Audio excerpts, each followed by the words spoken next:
मैंने टीचर्स की सैलरी के बारे में बात की थी कि टीचर्स की सैलरी बहुत कम होती है।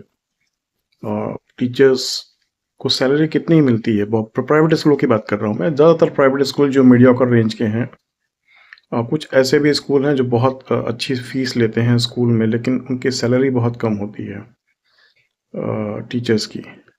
मतलब ज़्यादातर स्कूलों में आज की डेट में, अगर स्कूल में हम हायरिंग शुरू करते हैं और कहीं पर भी ऐड आता है, तो आप देखेंगे स्कूल की जो सैलरी शुरू होती है वो प्री प्राइमरी क्लास में बोलते हैं 10-15 हज़ार 20 हज़ार। बहुत शुरुआती ये होता है। उसके बाद फिर वो 20 हज़ार से 25 हज़ार जाता है। लेकिन अगर वो एकोमोडेशन फैसिलिटी दे रहे हैं स्कूल या कुछ और है, तो फिर वो उससे ऊपर शायद नहीं जाती है। मैं उन स्कूल्स की बात नहीं कर रहा हूँ जो 6 पे कमीशन 7 पे कमीशन शायद फॉलो करते हैं। लेकिन ज़्यादातर स्कूलों में एवरेज, ज़्यादातर प्राइवेट स्कूलों में जिनकी फ़ीस काफ़ी अच्छी है, वहाँ पर इस सैलरी रेंज में टीचर हायर की जाती है शुरुआती तौर पे। 20-25-30 हज़ार से शुरू होकर के ये पीआरटी के बाद टीजीटी, और पीजीटी के लिए फिर वो 30-40 हज़ार से ऊपर शायद नहीं जाता है। अगर कोई उससे ज़्यादा सैलरी का टीचर उनके पास आ जाता है तो उनको बोझ लगने लगता है।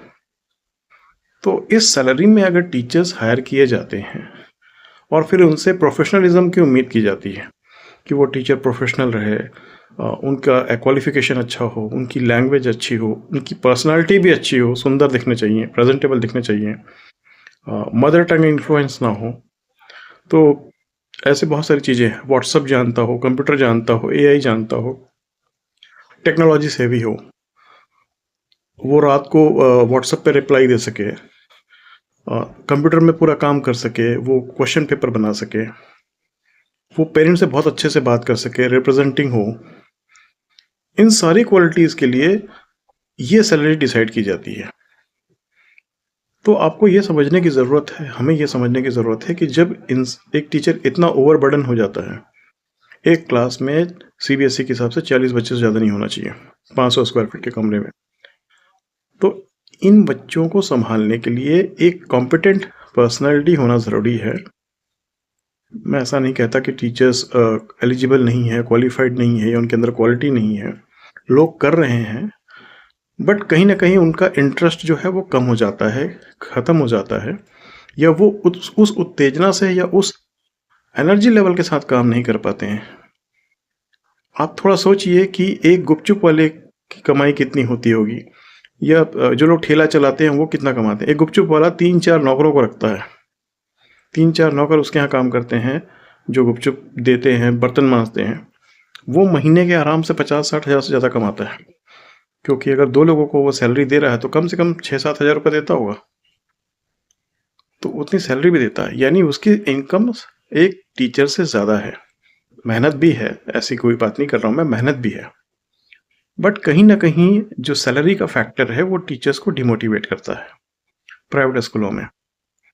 और फिर उसके बाद हम इतने प्रोफेशनलिज्म की बात करते हैं, लेवल ऑफ लाइफ स्टाइल की बात करते हैं, तो ये सारी चीज़ें जो हैं ढकोसला लगती हैं जब हम उनकी सैलरीज पे ध्यान देते हैं।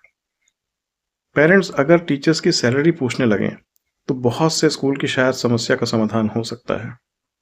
ऐसा कई बार होता है कि टीचर्स की सैलरी उस स्कूल के ड्राइवर से या आपके जो पेरेंट्स के घर में काम करते हैं नौकर या ड्राइवर से, उनसे कम होती है। आज की डेट में भी बहुत से स्कूल ऐसे मैं जानता हूँ, या हमें पता है कि 3,000, 4,000, 5,000 टीचर्स की सैलरी देते हैं। ऑब्वियसली उनकी क्वालिटीज़ में फ़र्क होगा, they may not be having that efficiency, but still as a human, in human grounds, क्या इतनी सैलरी पे एक टीचर क्वालिफाइड रखना जस्टिफाइड है? क्यों उनको इतने पैसे बचाने हैं? वो स्कूल किस लिए खोले हैं? या तो फिर ऐसा करते हैं कि स्कूल से नॉट फॉर प्रॉफिट का टैग हटा देते हैं, school for profit, business for profit कर देते हैं इसे।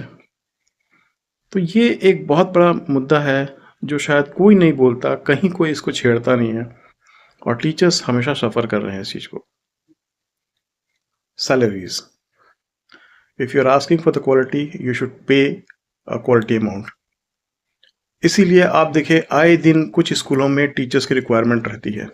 जिस स्कूल से लगातार ऐड आ रहे हैं टीचर्स के कि टीचर्स चाहिए, रिक्वायरमेंट है, आप समझ जाइए वहाँ ये प्रॉब्लम है, या तो वर्कलोड ज़्यादा है, या सैलरी कम है, या मैनेजमेंट का फेलियर है कहीं पे।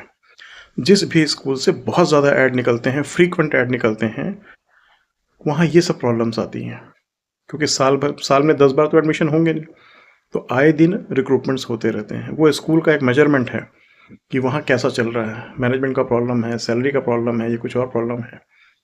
तो वो अपने आप में बताता है कि ये प्रॉब्लम्स उस स्कूल में है, इसलिए वहाँ टीचर्स टिक नहीं रहे हैं और वो लगातार हायरिंग कर रहे हैं।